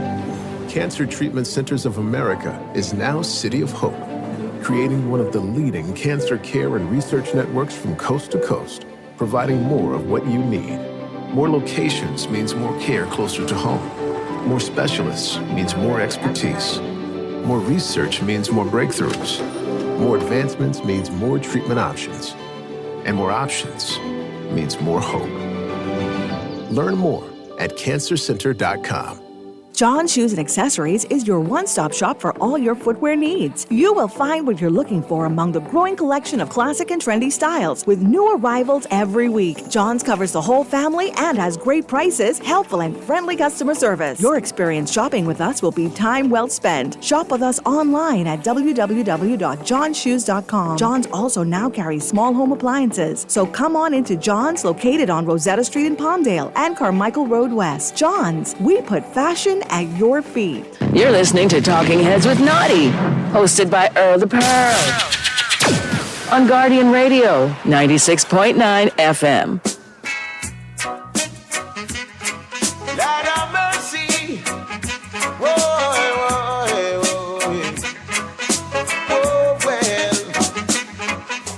well. Welcome back. Guardian Radio 96.9 FM. This is Pearly filling in for Naughty on Talking Heads on a Monday afternoon and trying to do his little dub move. I remember I cut a dance one time ago, but I'd go on. I see Garrett Cole is staying with the Yankees. Ace to remain in New York on a 4-year, $144 million deal. He's opted out of, so he will remain in New York. Okay, wonderful, super, apalooper. I see Dak is to miss Dak Cowboys hamstring injury worse than initially feared. He's going to miss multiple weeks. That's not good for the Cowboys. That's not good for the Cowboys. Boy, that's not good. I see people going after Soto. Juan Soto, Teoscar Hernandez, headline list of players who were extended a 1-year, $21 million deal. That don't mean they're taking it. That's just a qualifying offer. That's to start the talks. Okay, so you do that and then they reject it and they start talking some more stuff. Tomorrow is a big day. Other than the U.S. elections tomorrow, there's two things happening tomorrow. The NCAA first playoff polls are coming out tomorrow. So you know the NCAA moved from 4 teams to 12 teams. So tomorrow the first poll will come out, and what they call the playoff or the playoff committee's poll coming out tomorrow. So that'll tell us who's 1 through 12, and which is fine, but what is going to be fine interesting is who's 13, 14, and 15 to see what happens around there and see what's going on, and to see where this fellas find a reason to put these Crimson Tide, Roll Tide. So we'll see what happens there. And then the next thing tomorrow is, all right, you got the U.S. elections, you got NCAA tomorrow. And what's the third thing tomorrow? Got my mind has gone on me on that one. All the free agencies open up tomorrow as well. So, opens up tomorrow. And tomorrow is the biggest thing in NFL is the trade deadline. The trade deadline, yeah. So tomorrow is the last day to make trades. Will the Dolphins be buyers or sellers? Will Dallas become sellers because they're going to, will other teams become sellers? Will Cleveland become a seller? It's going to be interesting to see who pulls off some trades tomorrow. They expect a lot of movement tomorrow because there's some teams like Detroit who needs an edge rusher. So Calais Campbell, who's been a great thing for the Dolphins, a lot of teams have been calling about checking on him. Green Bay has called, trying to check on him. I'm asking questions because a lot of teams need edge rushers right now. The Dolphins don't have any, so I don't know why they were traded, but I'm being told by a source that the Dolphins will not pull anything tomorrow. They will not be sellers tomorrow. They might be buyers. So they may try to get another wide receiver or something like that, or get an edge rusher from someone else because they really hurt when it comes to that. So we'll see what goes on there. We'll see what happens tomorrow. So 3 things to watch tomorrow. Trump, Harris, see what happens there. I go with Harris. See what the college polls are going to be like. I'm very interested to see who will be. I know, I think Oregon will stay number 1. I think Georgia would stay number 2. I think Ohio State is going to move up to 3 because they beat Penn State. And will Miami move from 5? University of Miami move from 5 to 4? That's going to be interesting to see because I think the first 4 teams get a bye. I think the first 4 teams get a bye in the playoffs, in the first round of the playoffs. So it'll be interesting to see. And the way I look at if Miami moves to number 4, they should be able to hold on to that number 4 spot and maybe even move up because their schedule isn't that bad for the rest of the season. Georgia had a good scare at first. They had a good scare at first, but the team that they are, the veteran team that they are, the good team that they are, they settled down in the second half and basically won that game. That was interesting. I watched a little bit of that. And I found myself kind of pulling against Georgia a little bit. And I was like, why am I doing this? It's Alabama I don't like. So I shouldn't worry about Georgia too much. But I'll be interested to see. So this, over the next few weeks now, you're going to start to see a lot of stuff. And then I got a chance yesterday to check out my university, St. John's University in Minnesota, who's a Division III school. We 8-0. 6-0 in the conference and then 8-0 overall. Just beat up a team called Scholastica, like $1 million to nothing. So I've been following them over the next few weeks. I think they got 2 more games to play before the NCAA Division III playoffs start. We got a championship maybe less than 10 years ago, so that's not a bad thing, and be interesting to see what kind of team we got this year. They've been putting up a lot of points. Been checking the schedule, putting up 49 to nothing and 38 and 70 and 60 something. So they've been putting up a lot of points. So it'll be interesting to see just how well they do. Yeah, I know. Don't tell me. Don't tell me. I even watching Division III football. No, I just check out St. John's University scores. I can listen to the game a little bit. I don't think I can watch it. I probably can listen to it on SJU radio. But that's interesting. Now, let's take a look at some of these teams here. All right, and see. Let's look at some of these teams here and see if we think. And also, being Fernando Valenzuela fan who passed just before the World Series, they're putting a big mural of him up outside the Dodger Stadium. So that will immortalize him and keep his memory there forever. One of the greatest Dodgers to ever play the game. 21 wins 1 year, then 21 wins, 20 complete games. You don't see that anymore. 8 shutouts 1 year. You don't see that anymore. And I see there's a little row between the Dodgers reliever Joe Kelly, who threw out who trolled the Yankees and said they were the 8th best team in the playoffs. And if they were to re-seed them, they wouldn't have been in the money. So that's interesting to hear. Yeah, I got to say interesting to hear because I know Naughty wouldn't like that. Carly on the air. How you doing? Hey, Pearly, what's going on? Hey, what's up, Mystery? Everything good. Pearly, let me ask you a question. Hold on. You put me on hold? I supposed to put you on hold. You're supposed to put me on hold? No, I wanted to turn my radio down. Oh, I hear that. What's up? Yeah, give me your 4 picks who you think are the 4 of the best players in the league right now who you think would go to the playoff. You mean to the Super Bowl right now? 4 players or 4 teams? 4 teams, yeah, 4 teams. Well, I already picked. Well, Out of the AFC, I think it'll either be Baltimore or Kansas City. And in the NFC, I think it would be Detroit I don't know if the Commanders are the team that it will be. So I think it'll either be Minnesota or Detroit. Minnesota? Minnesota or Detroit, yeah. Detroit sound good. And I wouldn't sleep on the Eagles either. So I'm pretty certain it's going to be a fight between Baltimore and Kansas City out of the AFC. So why you don't have Buffalo there? I don't think they can beat Baltimore, and I don't think they can beat Kansas City. Yeah, they can beat Miami, but I don't think they can beat Kansas City or Baltimore. Not the way they played Miami. If they play Kansas City like they played Miami yesterday, they'll get blowout. If they play Baltimore like they played Miami yesterday, they'll get blowout. The only thing saving them right now is Josh Allen is a great quarterback, and he's coming up with some players, but I don't think that'll work with teams like Baltimore or Kansas City. Right. All right, and then I think the Commanders are a good young team. I don't think the pressure hit them yet. And they are playing a third or fourth place schedule, so they're playing teams that weren't that good last year, still ain't got good this year. So I don't know if the pressure hit them, and they said, so I'm not feeling that comfortable with them, so I'm feeling more comfortable with the Vikings, and I feel a lot more comfortable with the Eagles. You think Miami should have kicked that field goal, that extra point yesterday, or should have gone for 2? No, I think it was the wise move to kick it and tie up the game because you can leave Buffalo with all that time on the clock. Yeah, but even if you'd gone for 2, you'd still leave Buffalo with all that time. What if you didn't score the 2? But then definitely and Miami basically stopped Baltimore. You know, that penalty, that was third down and a long yard. Fellow went for it and it was a misplay. It was fourth down and the dude just hit him I don't know what he was thinking. It was fourth down. We had stopped the ball Buffalo yesterday. And they had the ball to go down the field to do what they had to do. Yeah. That defense needs to tighten up, man. Yeah, so I don't know if Beaver can be back because Beaver I don't see it. But Miami's weakness is there's no edge rushing. You're missing Bradley Chubb. You're missing Fields. You're missing players. You're missing some players. I think we should just pack up till next year.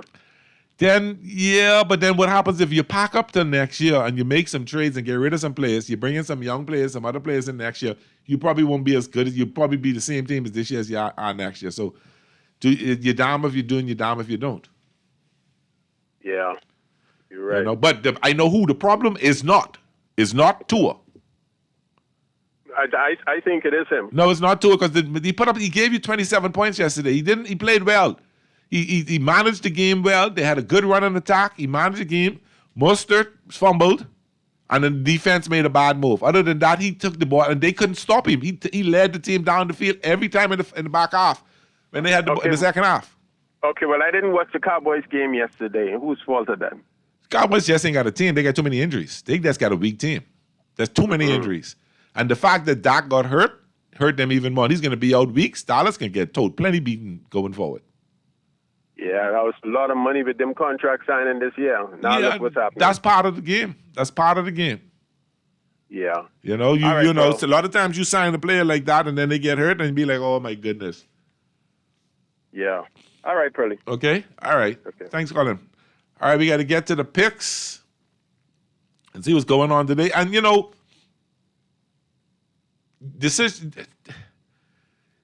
NFL is a little different than Major League Baseball. All right? Because at the trade deadline of Major League Baseball, teams will go ahead out there and sell off a lot of players and but they got money the next year to start bringing other players in because a lot more free agents. You got to get a lot of young stars coming up. So it's a lot different. And the talent pool is a lot bigger. But when you go to football and you decide to make a move this year, like let's say Miami decides to sell and get rid of a bunch of players, you're basically dropping the team back to starting all over again. So where we thought they had a team this year that could have moved and maybe make the playoffs, if you make some trades and get rid of some players, you ain't going to make the playoffs next year at all. But you would free up some money and may be able to bring some other, you'll free up some money and you may have enough money next year to bring in some free agents. So it's you got to evaluate and see where you're at. I'm for staying pat and just battling for the rest of the season. Just battling for the rest of the season and see what you got. Play some young players, see what they got to offer, and see what you can do next year. Let's get to the picks. Tonight, let's see. We got Tampa Bay at Kansas City. Kansas City is a 9-point favorite. I think Kansas City's going to win, but I'll take them in the money line. I don't think they can beat them by a touchdown and a field goal. I don't see that happening. Other than that, you get the Lakers at Detroit. The Lakers 6.5. I like the Lakers and with the points. The Bucks at Cleveland. Cleveland's 8.5. I'll take Cleveland on the money line. Golden State at the Bishop and Washington Wizards. I'll take Golden State with the points. The Celtics at the Hawks. I'll take the Celtics with the points. The Grizzlies hosting at the Nets. I'll take the Grizzlies with the points, 4.5. The Kings are 1.5 over the Heat. I'll take the Heat, and I'll take the Heat on the money line at home. The Jazz is at Chicago Bulls. Chicago 8.5. I'll take Chicago with the money line. The Knicks 1.5 over the Rockets. I think the Knicks will beat them. I'll take the Knicks in the points. I like the Timberwolves over the Hornets at the money line, 9.5 point favorites. Oklahoma 12.5 over Orlando. I'll take Oklahoma and the points. I'll take the Pelicans on the points over the Raiders 2.5. Dallas 5.5 over the Pacers. I'll take Dallas in the money line. The Nuggets 10.5 over the Raptors. I'll take them in the points. The Sixers 7.5 plus 7.5 and the Suns. I'll take the Suns on the money line, and I'll take the Clippers to beat the Spurs tonight on the money line. Thank you so much. Hope Naughty feels better to be back tomorrow. If not, I'll be here tomorrow to make sure hold it down for him and give him some good relief pitching. Thank you for all the calls. Thank you for all the texts. Thank you for listening. This has been Pearly on Guardian Radio 96.9 FM and the Talking Heads Monday. Take care. Be safe on those bad roads. And we'll see you tomorrow. God bless. Slap them in them face. Why are you and your crew can go too well? Cause after we know under you colonial spell, and all those fans that you come tell. Hey, and all those books you stole away, all those kids you led astray. Wait on your judgment day. Babylon, me bona fire banner we got Babylon and the For fast, reliable, and impactful printing services, look no further. Let Printmasters bring your masterpiece to life. We stand by our quality products that is second to none. Our affordable pricing and friendly, efficient staff makes Printmasters the ultimate choice for all your printing needs. We can deliver any type of printing services, from banners to booklets to business cards. You name it, we can print it. Let Printmasters bring your masterpiece to life. Located in the Nassau Guardian Building, telephone 302-2361. Play with Island Games. We making dreams come true. Play with Island Games. We paying more out to you. Don't mind the noise in the market. You getting cash in your pocket. 'Cause Island Games is spicy and spicy is tradition. So when you play Island Games, we putting Bahamians first. Guaranteed to pay. Island Games. We like them other jokers. We've been here from the start. From the bike to computer. Island Games. We gonna make your dreams come true. We playing with Island Games. Take a juicy bite out of life with the new KFC Bacon Ranch Sandwich. From its 100% premium 120-gram white meat filet, KFC signature ranch sauce, and fresh lettuce, to its cheddar cheese and smoky bacon stacked on a toasted brioche bun. You'll love this ultimate sandwich experience. Yes, the fried chicken experts have done it again. The KFC Bacon Ranch Sandwich is available in original recipe or spicy, but only available for a limited time at your favorite KFC. The new KFC Bacon Ranch Sandwich is here, and it's finger-licking good. What gift gives you joy? The gift of home renovations. Apply for a personal loan with CIBC Caribbean and use your funds for a dream holiday, home renovations, or more, and we'll gift you no loan application fee and the chance to win one of 3 prizes in your country from our regional pot of up to US $100,000. Visit CIBCFCIB.com/joyofgiving. CIBC Caribbean terms and conditions apply. You're listening to Talking Heads with Naughty, hosted by Earl the Pearl. On Guardian Radio, 96.9 FM. Lord have mercy. Oh, well. Kansas City Chiefs play this evening. Okay. They are still entering tonight's game against the banged-up Tampa Bay Buccaneers. And Baker Mayfield, who is healthy, they are the lone remaining undefeated team in the National Football League, 7-0 tonight. All started on this field when they took on the Ravens in Arrowhead to start the season and escaped with a last-second victory and haven't lost a game yet this year. And tonight they might not lose, which is another interesting way of saying they should win. Mm-hmm. Until then, as of right now, the best team in the National Football League, and they may actually beat them if they face them tonight. And I've never said this before. I don't think I've said this in my entire life. I don't know how many people in their lives in the great state of Michigan have said this. But the Detroit Lions are the best team in the National Football League right now. As of right now, Chiefs haven't played their 8th game yet. But the Lions aren't just beating up on people. They're putting them in a fetal position. They are exactly what Dan Campbell set out for the Lions to be and said in very graphic detail, which unfortunately for him, coming out of the box, had a lot of people thinking he was an unserious head coach in the NFL. But I think it works to his benefit now. If you still think he's unserious, that's a UP. That's your problem. And you'll find out it's going to be your problem fast. Because this team is fearless. They're ferocious. They are physical. They are smart. They are really smart. They got smart players all over the map. They've got a brilliant coordinator on offense and defense, and they've got a head coach who has his finger directly on the pulse. I tweeted out a photograph in the midst of this rain fest in Lambeau Field, a GIF during their Lions run game that was going on as we're watching Amon-Ra St. Brown with his touchdown celebration. I don't know what that was. It looks painful. But, you know, while they were jamming it down the Lambeau Field throat last afternoon on Sunday evening, I tweeted out a GIF of Hans Gruber saying, "This is Ben Johnson when the run game's working." And the GIF was Hans Gruber telling Hans to hit it again. Hit it again. Well, I mean, the police car's on fire. Like, what do you mean hit it again? We're making a point is basically what Hans was saying to everybody. Hans Gruber saying, hit it again, telling everybody. And that's what they do. They went into Lambeau Field yesterday and stole the Packers' soul. That's what they did. Team that was coming in thinking, this is our time. Yeah, we got Jordan Love all banged up, but this is our house. This is Lambeau Field. And guess what? The Lions have not done here.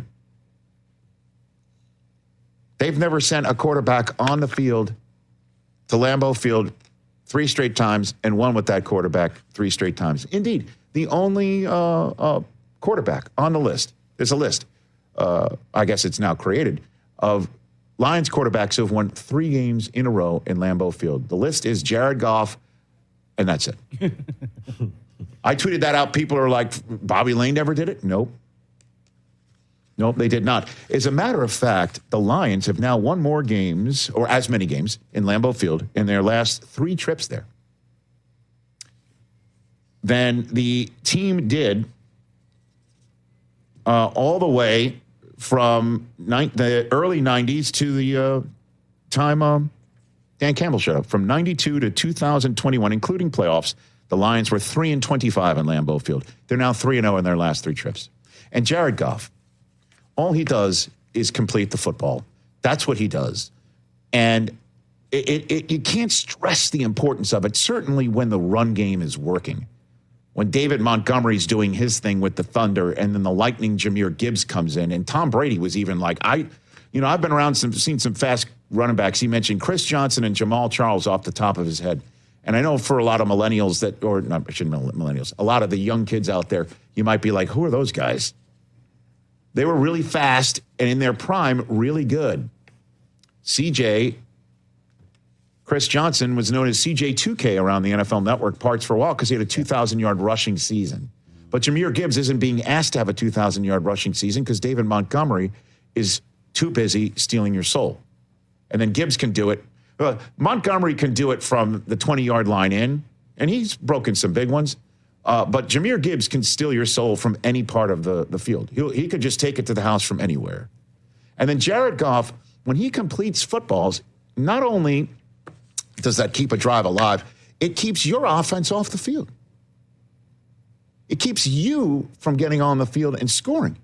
It keeps on stringing together first downs and first downs and first downs, and Ben Johnson's offense keeps running at you, and then you force Goff to make a throw, and he makes it. He was 11 for 11 at the 2-minute warning of the first half. We don't see this type of stuff. And then the next thing you know, you look up, you not only have lost, but you've lost at home in division. And those, as you know, are the golden ticket wins in an NFL season. I tell you all the time. I'll repeat it again here. If you think the Vikings and the Packers are the teams that can come for the Lions the easiest, or if you think that they're the closest to coming for the Lions in the division, all you got to do is look at the standings, and you'd be right, because they're the ones right behind the Lions in the NFC North. The Lions have already won in both Minnesota and Green Bay. And that's big, too. And you win on the road in your division, you usually win your division. And you start racking up wins like the Lions have done, 6 in a row. And you start racking up points like the Lions are racking up. The 258 points scored, tied for the most through 8 games in the history of the team.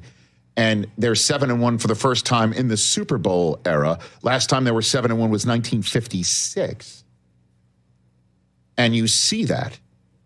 And then you see how each team, when they lose to the Lions, they usually lose the next week because the Lions are beating them up. And you're wondering, how does it happen like Green Bay might? Because it's their first loss since 2018, in which they've gained more than 400 total yards, and they gave up fewer than 300. As a matter of fact, here's how good the Lions are performing right now. They've just won games in consecutive weeks with fewer than 300 total yards for the first time in 20 years. So they don't have to even gain a lot against you. They just take advantage of when they're in a scoring zone, and then they leap on your mistakes like they did with Jordan Love before the end of the half yesterday. Gave the Lions 7 more points. And the Lions got the ball first in the second half, and that was kind of all she wrote. And I hope this is all she wrote now on this aspect, because I just gave it to you, right? I just gave you everything that the Lions are doing. As you do. Correct? And they did it without Brian Branch, who got ejected like he was playing for Alabama with targeting. You know, their best defensive player now that Aiden Hutchinson's out. They did it without him. You know, helmet-to-helmet contact, sure. Big hit, yes. Ejectionable? I don't know if he intended. He's just playing football. 15 yards, sure. Ejection, I didn't believe it. But the NFL's New York office had an itchy trigger finger. They ejected Sweet Puka Nacua yesterday, too. How? Well, he kind of did throw a punch. Yeah. But he was retaliating. That's another day for another conversation. But long story short, Lions are doing it.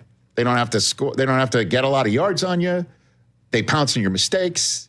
They're doing it with next man up mentality. I haven't lost since Aiden Hutchinson broke his leg. They didn't lose when Brian Branch went out in the middle of the first half. But the crazy thing is, I told you, they're gritty, they're physical, they're tough. They have people thinking they can't win outdoors because they're an indoor team, and Jared Goff is like Bambi from Los Angeles by the way of Northern California. I mean, the stats were not good for Goff outdoors. Well, guess what they are now? That was then. This is now. And they're loving this. Dan Campbell. Let's get that one first. Can you imagine you're looking at Dan Campbell and saying, well, did you just prove your team is tough enough to win in the rain? It turned him into sounding like Dr. Seuss. Hit it. But I know this. I'm not shocked one bit that we came out here and played pretty good football out in the elements. That we're built for this, man. And it doesn't matter. And just because we play indoors, it doesn't matter. I mean, we can play anywhere. We can play in the snow, we can play in the rain, we can play in the mud. That's just us, and we're built to win, man. We could beat you in a box. We just beat you on Fox. You know what I mean? Like, that's what he sounds like. We can beat you here or there. We can beat you anywhere. On a train, in the rain. In New Orleans. I mean, Jared Goff, and by the way, Saucy Goff. Saucy Goff? Saucy Goff. Oh, is this I new? dig Saucy Goff. Saucy Goff. Saucy Goff is like salty to it. Oh, wow. Yeah, man, I like it. Saucy Goff. Hey, Jared, you play in the Dome in Los Angeles. You played in the Dome. You only play in domes. This is your first outdoor game. Do you need a sweater coat after that?